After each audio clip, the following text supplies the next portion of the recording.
बड़ा मालूम कर रहे थे फरिश्तों से जिब्राइल किसकी ज़बान पे बातें नबी थी अभी अभी, और सोया हमें सुकून से किसने जगा दिया?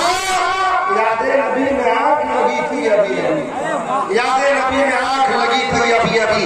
हजार बड़ी अच्छी रात खाने जिनकी होती है, जिनका हम आप बेसब्री से इंतजार कर रहे थे, जिनसे मेरी मुराद अली जनाब हज़रत अल्लामा महबूब रज़ा नज़वी उनके आने से कबल फकत हम और आप इस्तेमाल में एक शेर हम पर आप समाप्त करें। शायर ने लिखा है कि नबी के जिक्र की दौलत खुदा ने बख्शी है। ये शेर नबी के जिक्र की दौलत खुदा ने बख्शी है।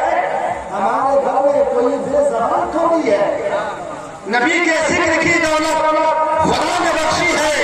हमारे घर में कोई बेज़बान थोड़ी है, और दयार हनीफ मिल्लत है, नज़ीर मिल्लत है, हनीफ मिल्लत है, नज़ीर मिल्लत है, जैश मिल्लत है। बगैर इसके ये नेपाल महान थोड़ी है, बगैर